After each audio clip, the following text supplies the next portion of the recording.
Assalamualaikum warahmatullahi wabarakatuh. Selamat pagi anak-anak semuanya. Hari ini kita lanjut pada mata kuliah keperawatan kritis dan kita lanjutkan dari yang kemarin kita membahas tentang EKG.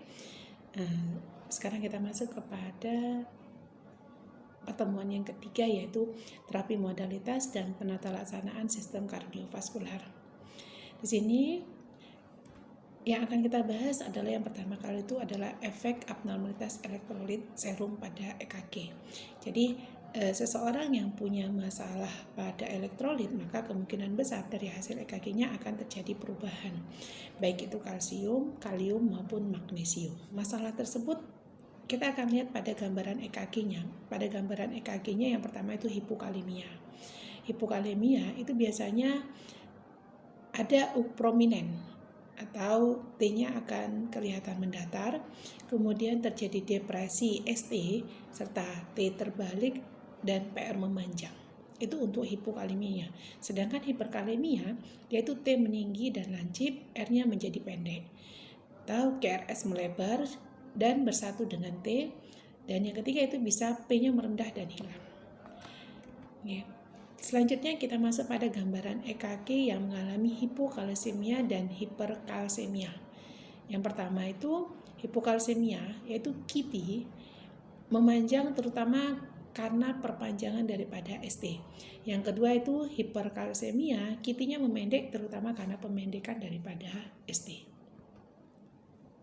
Lanjut kepada hipomagnesium, ya. Gambaran hipomagnesium ini gambaran torsade de Pointer atau TDP, yakni suatu kondisi yang disebabkan karena prolong atau keadaan abnormal dari dereporisasi. Torsade de Pointer ini merupakan suatu ventricular tachycardia yang polimorfik yang memerlukan tindakan segera. Itulah masalah-masalah pada elektrolit. Sekarang kita masuk kepada alat-alat jantung khusus untuk mempertahankan irama daripada jantung. Itu ada 3 yang biasa digunakan. Yang pertama adalah pacu jantung, yaitu pacu jantung transkutan, epikardial, transvena, dan permanen. Yang kedua ada namanya defibrilator jantung. Ini dapat diimplan, berarti kalau implan itu ditanamkan atau dikenal dengan ICD. Yang ketiga ada namanya kardioversi. Sekarang kita masuk pada pacu jantung. Pacu jantung itu dikenal dengan pacer, yaitu pacemaker. Ya, masih ingat pelajaran yang kemarin, pacemaker berarti pace itu memacu, maker itu yang membuat. Jadi bagaimana jantung itu bisa dibuat untuk memompa atau dipacu. Ini alat listrik yang membantu konduksi elektrik jantung dengan menghasilkan loncatan listrik atau spark yang merangsang jantung untuk berdenyut apabila S-anode pasien gagal atau ada blok pada konduksi dalam jantung. Alat ini juga digunakan untuk mengontrol irama jantung yang sangat cepat apabila obat-obatan itu tidak efektif. Karena alat tersebut dapat mengontrol jantung dari muatan listrik yang lebih besar daripada yang dapat dihasilkan oleh jantung itu sendiri. Kapan orang itu dipasang pacer? Ya, ada indikasi daripada pemasangan pacer tersebut. Yang pertama adanya blok jantung. Yang kedua gangguan fungsi nodus SA atau sinoatrial, dikenal orang dengan sindrom sakit sinus, ya. Yang ketiga itu tachyarrhythmia. Tachyarrhythmia yang paling disebut SVT, fibrilasi atau geletar atrium, dan VT, itu ventricular tachycardia. Yang keempat karena henti jantung. Yang kelima karena ada bedah jantung terbuka atau open heart surgery. Yang keenam itu pengujian elektrofisiologis. Semua pacu jantung ini memiliki bagian-bagian, ya. Jadi pada saat mau dipasang itu pacu jantung itu ada bagian-bagiannya. Yang pertama ada kotak generatornya atau sumber tenaga listrik tersebut, ya. Itu kelihatan kecil, ya. Kemudian ada alat pengirimannya. Alat pengiriman itu kawat atau kateter dan ada kabel leadnya. Di sini kita akan masuk pada jenis-jenis daripada pacer. Pacer itu tadi ada 2 kan, ada temporer, ada permanen. Yang temporer itu dinamakan dengan transkutan. Ini biasanya tidak invasif. Ya, tindakannya. Yang kedua itu epikardial, ini invasif. Transversal ini adalah invasif. Yang kedua itu permanen. Permanen ya pasti dia akan dilakukan secara invasif. Ini ditanamkan melalui operasi di bawah tulang klavikula pada dada. Sekarang kita masuk pada defibrilator jantung. Itu yang kedua, itu yang diimplankan. Ini ICD ini adalah alat listrik yang ditempatkan melalui operasi. Ini di sekitar tempat anatomis yang sama seperti penempatan daripada pacu jantung permanen. Digunakan pada pasien fibrilasi ventrikel yang tidak terkontrol dengan obat. Henti jantung yang tidak berhubungan dengan miokard infark. ICD ini dapat diprogramkan sebagai pacu jantung untuk menghentikan irama jantung yang cepat ataupun lambat. Kita masuk kepada kardioversi, yaitu kardioversi berbeda dari defibrilasi karena pasien irama jantung yang tidak, ini pada pasien irama jantung yang tidak membahayakan. Yang kedua, digunakan energi lebih rendah untuk depolarisasi. Yang ketiga itu disinkronisasikan dengan denyut jantung daripada pasien. Oke, dan ini kita masuk kepada obat-obat kardiovaskuler untuk perawatan kritis. Kalau belajar obat sebenarnya itu tugasnya daripada dokter, tapi semua perawat yang ada di ruangan ICU mau tidak mau ya harus tahu karena mereka sudah mendapatkan pelatihan bagaimana penanganan segera pada pasien-pasien yang punya masalah pada kardiak. Medikasi ini, pada pemberian medikasi yang harus diketahui adalah stroke volume, ya. Jadi rata-rata medikasi ini akan mempengaruhi daripada stroke volume tersebut. Dan ingat, apa itu curah jantung? Ini harus kita tahu ya. Curah jantung adalah jumlah darah yang dipompa ke dalam sistem dalam 1 menit. Dan dihitung dengan mengalihkan stroke volume dan detak jantung. Kalau dengan rumus, cardiac output itu adalah heart rate dikali dengan stroke volume. Jadi stroke volume adalah jumlah darah yang dipompa keluar dari ventrikel kiri pada setiap denyut jantung. Oke, paham? Stroke volume ini terdiri atas 3 komponen. Ada namanya prelude, ada kontraktilitas, dan ada namanya afterload. Sekarang kita bahas yang pertama, yaitu tentang prelude. Prelude itu adalah kemampuan otot jantung meregang pada akhir diastole.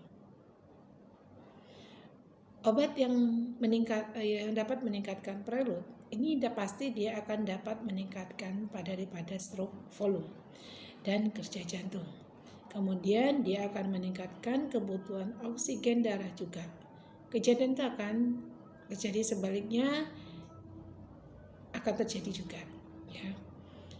Sekarang kita bahas tentang obatnya. Medikasi yang paling sering digunakan adalah nitrogliserin dan natrium nitroprussida atau niprit, yang mana itu berfungsi sebagai vasodilator. Cara kerjanya yaitu mengurangi atau menurunkan prelude, yaitu kalau dia mengurangi berarti dia akan menurunkan tekanan darah. Yang kedua itu medikasi dopamin, itu lovopred. Dia sebagai vasopressor, ya, yang mana dia berfungsi adalah meningkatkan prelude. Ini diberikan jika tekanan darah terlalu rendah. Bisa jadi pada pasien-pasien yang mengalami shock. Ini kita klasifikasikan, ada obat-obat yang meningkatkan dan menurunkan daripada prelude. Peningkatan prelude itu contohnya ada dopamin, lovopred itu norepinephrine, sedangkan penurunan prelude yaitu vasodilator. Salah satunya adalah diuretik, itu lasik atau furosemid, inhibitor aldosteron seperti spironolactone atau aldactone, kemudian nitrogliserin, natrium nitroprussida, dan morfin sulfat. Yang kedua kita akan bahas tentang kontraktilitas. Kalau tahu kata-kata kontraktilitas berarti kita seperti kontraksi, ya. Itu kemampuan otot jantung untuk memendek dalam rangka merespon impuls elektrik. Medikasinya untuk menurunkan kontraktilitas yaitu agen inotropik negatif namanya. Sedangkan yang untuk meningkatkan kontraktilitas yaitu agen inotropik positif. Itu perbedaannya. Yang negatif itu adalah penghambat beta adrenergic. Salah satu contohnya adalah metoprolol atau low pressor. yaitu menurunkan kontraktilitas dengan menghambat stimulasi saraf simpatis jantung. Sedangkan yang meningkatkan kontraktilitas yaitu digoxin dan epinefrin ini meningkatkan kekuatan daripada kontraksi. Ini kita klasifikasikan juga itu ada agen inotropik negatif dan ada agen inotropik positif. Yang pertama itu agen penghambat, yaitu beta adrenergic, metoprolol atau lopressor, kemudian atenolol dan bisoprolol. Sedangkan penghambat kanal kalsium atau kalsium channel blocker itu verapamil dan diltiazem. Sedangkan meningkatkan kontraktilitas itu paling sering digunakan adalah digoxin, epinefrin, dobutamin, dan Primakor atau milrinone. Yang ketiga kita lanjut pada afterload, yaitu kekuatan yang diperlukan oleh ventrikel kiri untuk memompa darah ke aorta. Reduksi afterload ini diperlukan untuk menurunkan kerja daripada ventrikel kiri. Ini ada obat-obat penurun afterload yang biasanya digunakan adalah dobutamin, ya, Primakor, morfin sulfat, dan nitrogliserin. Sekarang kita bahas ada obat antikoagulan. Ini apa ya antikoagulan? Yaitu diberikan pada pasien-pasien yang mengalami penyumbatan pada arteri koroner. Ya, ini disebabkan biasanya karena platelet yang menutup arteri koroner. Antikoagulan ini adalah penanganan standar untuk mencegah agar tidak terjadi oklusi. Antikoagulan ini dapat digunakan untuk pencegahan maupun saat kejadian emboli paru juga.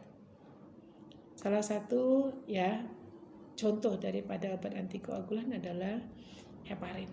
Tapi banyak lagi tambahannya itu heparin ini ada namanya Lovenox atau dalteparin. Itu kemudian ada aspirin, ada terapi trombolisis yang biasa digunakan ada TPA, tisu plasminogen aktivator, alteplase yaitu aktivase, dan reteplase atau RPA. Selanjutnya itu inhibitor enzim pengubah angiotensin atau ACE inhibitor sering dikenal, angiotensin converting enzyme dan penghambat reseptor angiotensin 2 atau ARB. Ini pengobatan yang utama dalam penanganan gagal jantung. Obat ini telah menunjukkan biasanya efektif sekali untuk menurunkan hospitalisasi dan memperlambat perkembangan gagal jantung, hipertensi, serta kematian. Ini ada dua tadi pembagiannya, ada AC, ada ARB. Yang AC itu salah satunya adalah captopril. Captopril ini sering digunakan orang, ya sudah familiar, kadang bukan orang kesehatan dia sudah tahu captopril. Karena memang dia terbukti, makanya orang sering menggunakan obat ini. Tapi ada tambahan lagi, itu ada enalapril, ada lisinopril, ada guanapril. Sedangkan ada ARB yaitu kandersatan, losartan, valsartan. Kita masuk kepada diuretik. Ini paling banyak digunakan pada gagal jantung juga, yaitu untuk mengurangi kelebihan daripada cairan tubuh yang masuk ke paru-paru. Itu dikenal dengan edema paru atau tubuh atau edema perifer.